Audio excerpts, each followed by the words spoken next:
Potato Boy is listed as the 6th episode in continuity, but it never aired as part of the series' initial run. It's not hard to see why this one got pulled from the lineup, as there are problematic elements throughout the episode, and it doesn't fit in conveniently to the rest of the series. In fact, it feels like a patchwork of ideas sewn together with a voiceover in post. But that doesn't mean that it's bad. In fact, this is one of the most fascinating episodes because of its issues.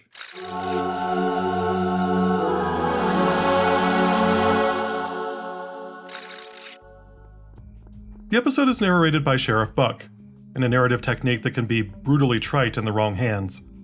Fortunately, Cole's delivery is earnest, and it evokes another strong episode from another series, Passion from Buffy the Vampire Slayer. Loris Holt notices Caleb has a peculiar bedtime ritual. So be it.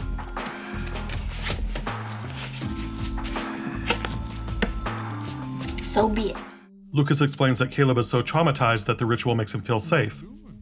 Caleb is awakened to the sound of beautiful singing outside his window, which Rose explains is the Potato Boy, yet another local legend.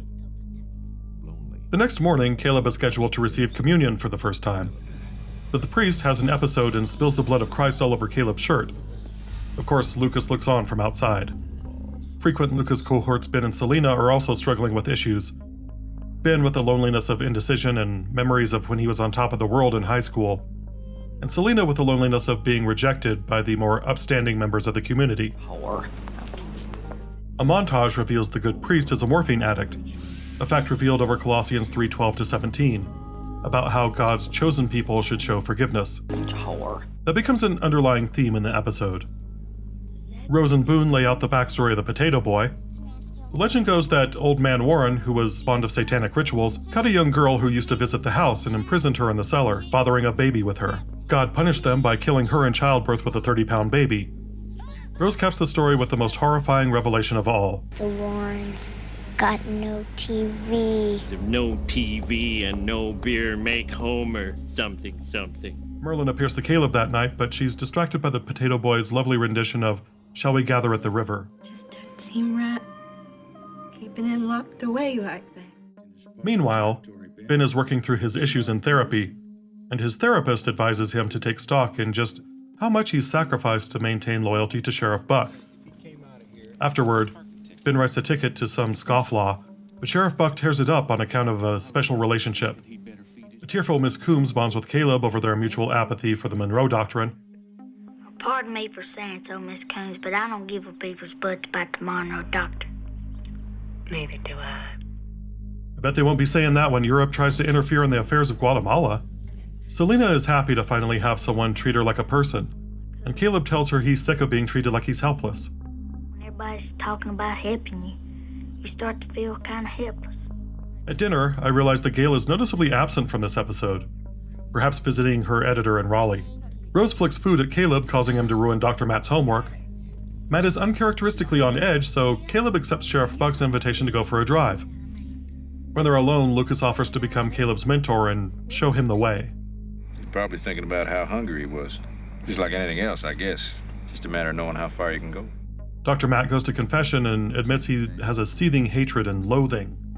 How can a physician hate somebody else with such utter conviction? Who's talking about somebody else? This is a great scene from Jake Weber that would have been even stronger had it followed up something from previous episodes, rather than a sharp change in character at dinner. Merlyn visits the Potato Boy to hear his rendition of Amazing Grace, and this seems to be the first time it's confirmed that other people can see Merlyn if she wants them to, laying to rest any speculation that Merlyn is all in Caleb's head. Caleb and the priest meet up in the graveyard, and the priest tells Caleb to come to him if anyone ever tries to hurt him. Caleb mentions Miss Coombs, which causes the priest to bristle. You're gonna be all right, Caleb. That's what Miss Coombs said. Never mind about that. Speaking of Miss Coombs, Caleb arrives at her house, prompting the weirdest, most uncomfortable scene in the series. And this is a show that has a man getting eaten alive by beetles.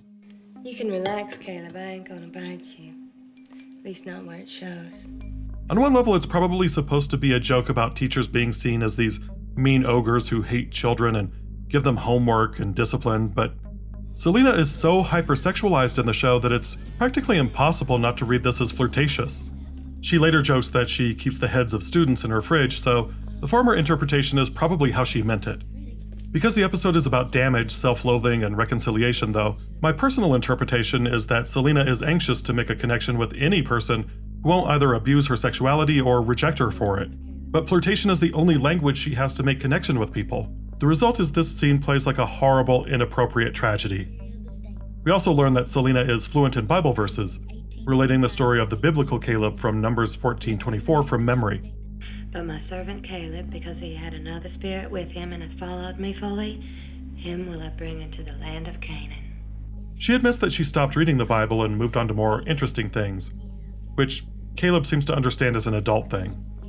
Caleb slices his finger while cutting a watermelon, so Selena tries to comfort him with a rendition of Lord, I Want to Be More Holy, but it just winds up triggering her sadness and she collapses in tears. Lord, I want to be more holy.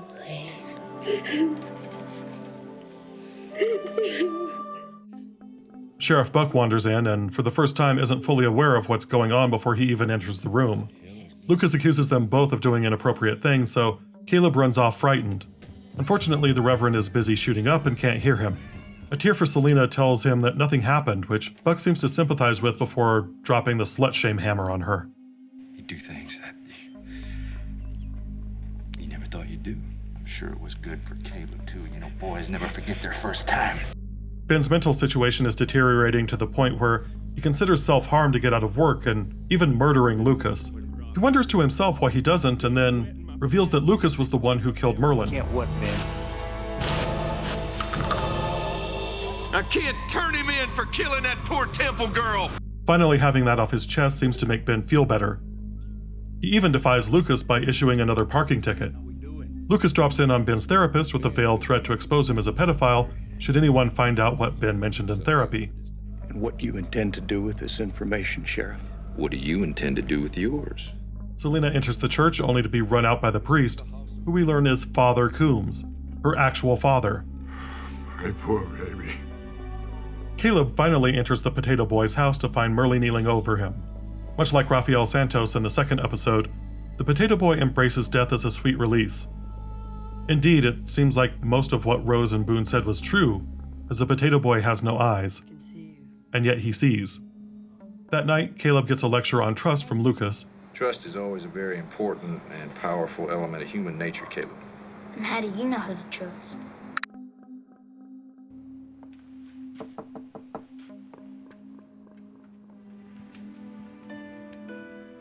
As some people tell you, it's the eyes. Everything you ever want to know about a man is written in his eyes.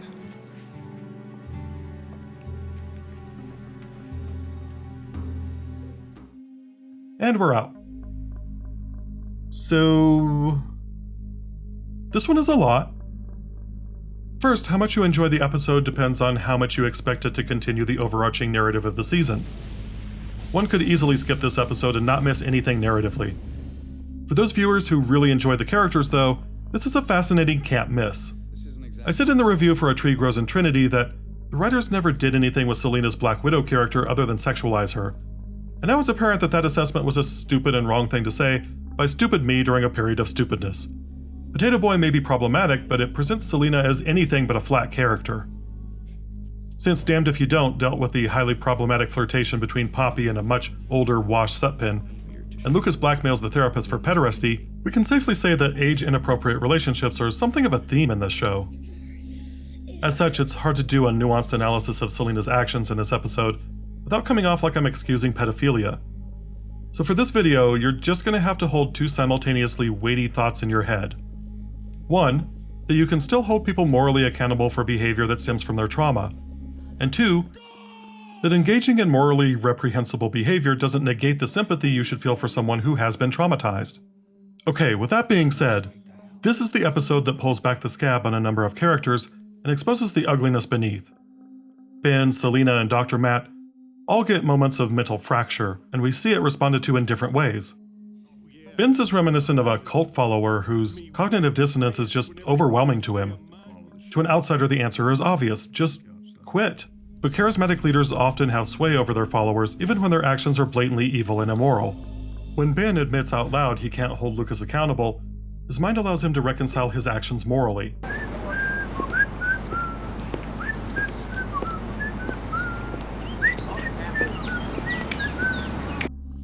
Matt Crower's problems are the least explored, at least in this episode.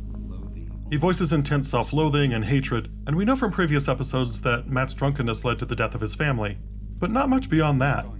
He will deal with the issues brought up here much more deeply in a future episode. The show never gives us a solid explanation for the falling out between Selena and her father. Is her hypersexuality a reaction to her father's rejection? Did he cast her out because she's promiscuous, or because she represents an indiscretion on his part? It is kind of odd that a priest of his faith would have a daughter in the first place.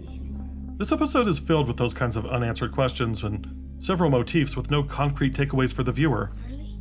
If you squint though, you can kind of see a pattern emerging. So let's speed through the smorgasbord of symbols one by one.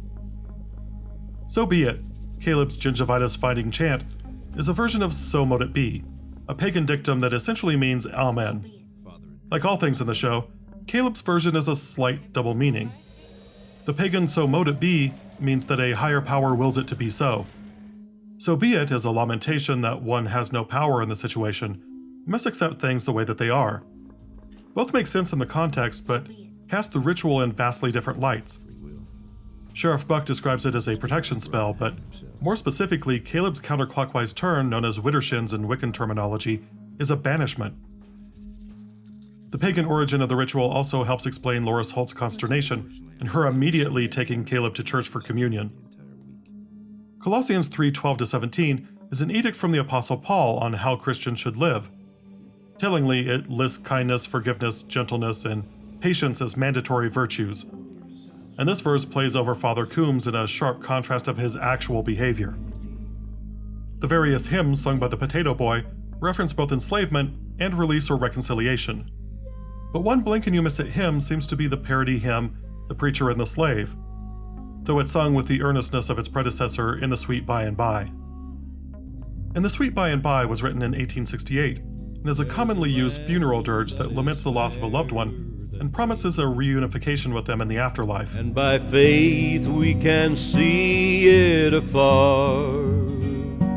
1911's The Preacher and the Slave keeps the melody but changes the lyrics to criticize preachers and charity groups whose compassion is limited to words and not deeds. But when asked about something to eat, they will answer in voices so sweet.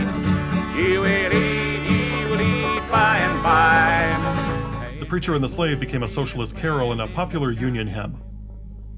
In the context of the Potato Boy, the hymn makes much more sense than In the Sweet By and By, as the preacher and the religious folk of Trinity view religion as less a chance to stand up to evil than a cudgel to wield against the sinners and the weak. The rhubarb pie that Lucas offers is the second fruit that is described as poisonous. I meant the tomatoes. You know, folks used to believe they were poison apples. But this one for a much better reason. The leaves of rhubarb contain oxalic acid, which can be fatal in large quantities. Lucas describes rhubarb as half deadly and half sweet ambrosia. Ambrosia in Greek mythology is the food of the gods, which can confer immortality on those who consume it. It's a fitting metaphor in this episode for Caleb himself, who is struggling with the idea that he has the capacity for both good and evil, both poison and immortality inside of him. And of course, the final symbol is the Potato Boy himself. Merlyn describes him as innocent and pure, and for most of the episode, his hymns serve as a thematic backdrop for whatever is going on in the scene. Caleb's soft conversion from backwoods paganism to Catholicism, Father Coombs' first morphine session, Selena's attempts at reconciliation, and Matt's depression-fueled rage are all accompanied by some form of hymn about corrupted innocence. The death of the Potato Boy, Merlyn's openly stated symbol of innocence in the episode, occurs right after Caleb seeks shelter in the church, only to be ignored by Reverend Coombs, who is shooting up. Lucas's advice that adults sometimes can't be trusted kills a little part of Caleb's innocence. Despite its inconsequential nature to the overall narrative, Potato Boy winds up as one of the most thematically rich episodes of the series. It's more akin to a non-canonical what-if episode that reveals elements of character.